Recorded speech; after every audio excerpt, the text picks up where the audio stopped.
जब तुम, अब देखो पहचान बता रहे हैं कि भगवान के सन्मुख हो, जब तुम प्रभु के सन्मुख होगे तो तुम देखना तुम्हारा उत्साह बढ़ेगा। कभी कभी सत्संग में कहते हैं कि अब उस आनंद की उमंगन को कैसे बताएं। ऐसा समझ लो जैसे किसी का ब्याह तय हो गया हो संसारी पुरुष का, और उसके मनोनुकूल पत्नी मिल गई हो, और वो कितना फूला फूला घूमे, या माँ के इकलौते बेटे का ब्याह हो, फिर वो कैसे फूली फूली सबका स्वागत आनंद। अब ये कहां परमानंद में प्रभु से उदाहरण बैठेगा, पर वो तो अद्वितीय है, अचिंत्य है।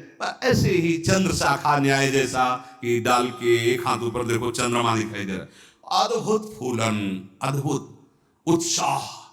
जिस समय भगवत सन्मुख होगे ना, एक ऐसी उन्मत्तता, एक ऐसे आनंद की उमंगन, उसके लिए ललचाओ। जो तुम खोज रहे हो वो इधर नहीं है, वो इधर है।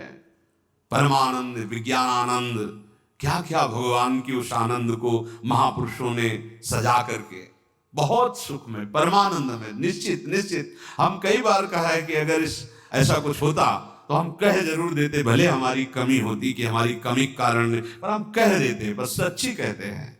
वो उसी आनंद का ये जितना ये आनंद का जो क्षेत्र माना गया शरीर है, भोग है, इसकी तो दशा देख रहे हो। आनंद का स्वरूप प्रभु में।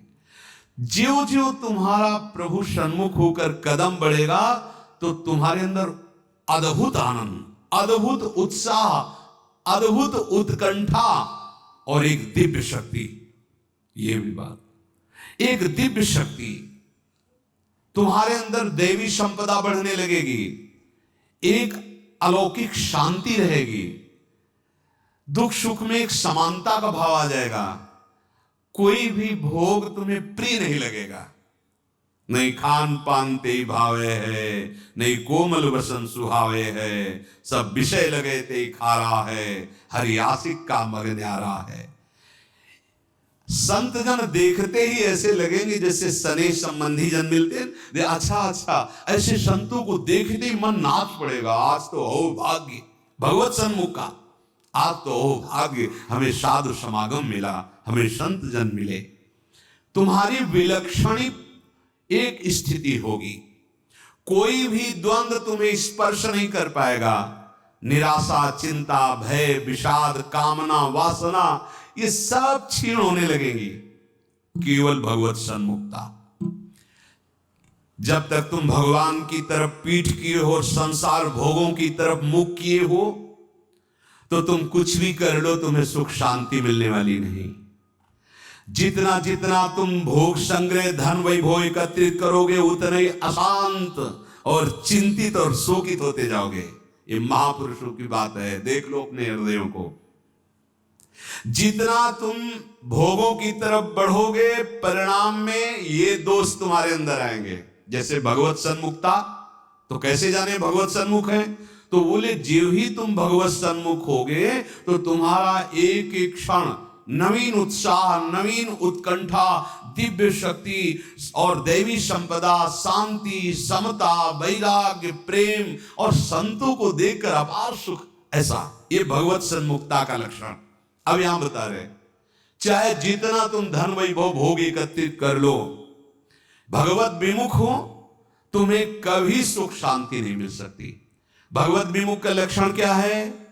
भय, विषाद, चिंता, राग, द्वेष, वैर, अशांति, द्रोह, दंभ, पाखंड, परिग्रह, हिंसा, कामना, वासना, ममता, दुर्गुण, दुर्विचार, भयानक दुख, ये भगवत विमुख के लक्षण हैं। जो भगवत सन्मुख होता है, एक भी उनके हृदय में नहीं होते। ये जाचो जाचो, अंदर जाचो। भगवत विमुक्ता का लक्षण, मूल लक्षण भोगों में सुख है, इसी में सारे दोष बैठे हुए हैं।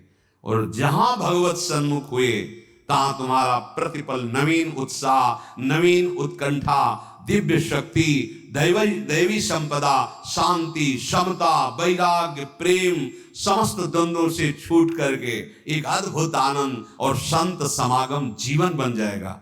देखो राधा बाबा पूर्ण महापुरुष हैं, कोई उनको जानना थोड़ी साधन साध्य के विषय में।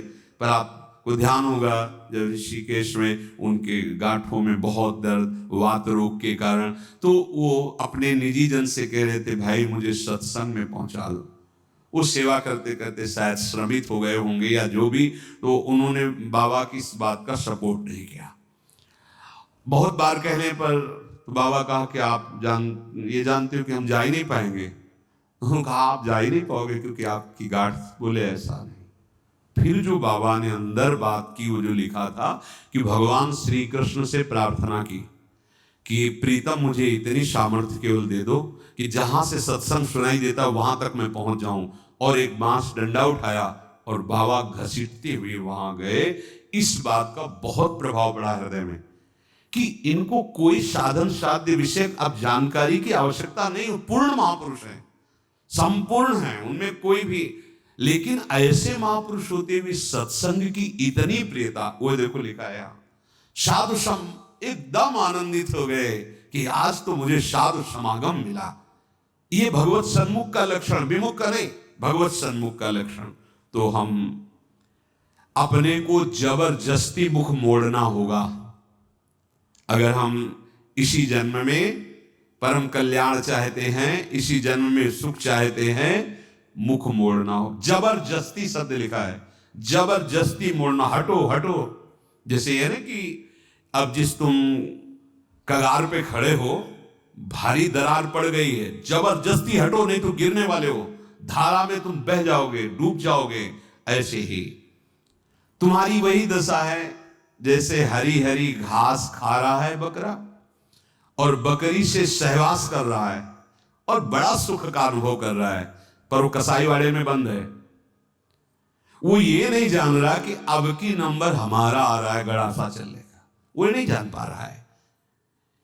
इसी प्रकार आप खान पान, शौक, मौज मस्ती, परिवार, सांसारिक सुख भोग रहे हैं, पर आपको पता नहीं कि काल के कसाई वाड़े में है।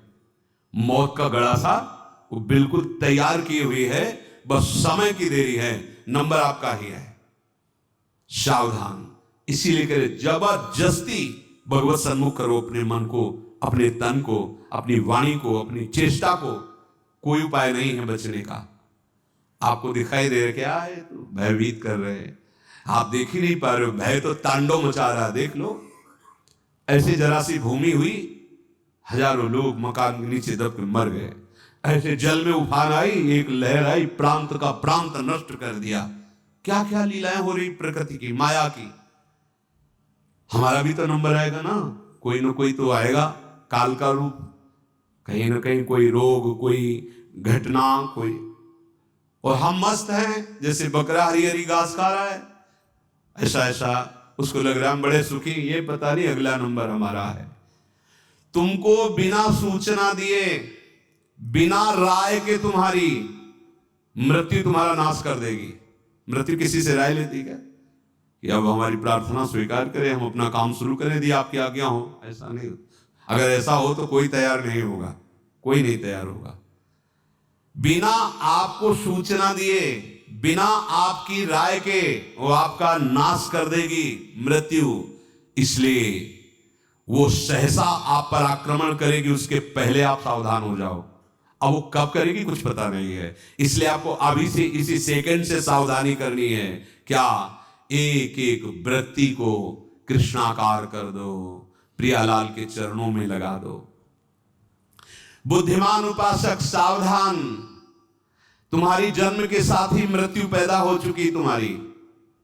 कितने अनुभवी महापुरुष कह रहे सावधान, जब तुम्हारा जन्म हुआ था उसी समय तुम्हारी मृत्यु भी पैदा हो गई है। बस तुम्हारे साथ चल रही मृत्यु अवसर देख रही है, समय देख रही, जहां पूरा हुआ वो अपना काम कर देगी। इसलिए प्रतिक्षण तू मृत्यु की दृष्टि में है, शिकार बिल्कुल लक्ष्य पे है। मृत्यु का अंतिम स्पर्श तुम्हारा सर्वनाश कर देगा। शरीर, रुपया, पैसा, कामना, घर, मकान, पद, पदवी, सब। अतः तुम कुछ ऐसा करो जिससे मृत्यु शरीर पर प्रभाव पड़े, आप पर नहीं। आप कर्ता भोक्ता भाव में, इसलिए आप पर प्रभाव पड़ता है। वो क्या है? इस चक्र से सदा छूट जाने के लिए एकमात्र सब ग्रंथ, सब संतों, सब पंथ का निर्णय है सतत भगवत भजन, सतत भगवत चिंतन, प्रभु के आश्रित होकर प्रभु का भजन। एक छोटी सी वस्तु जब भाव में भरकर आप प्रभु को समर्पित करते हैं तो प्रभु से बहुत बड़ी मान लेते हैं। हमारे प्रभु का स्वभाव ऐसा है,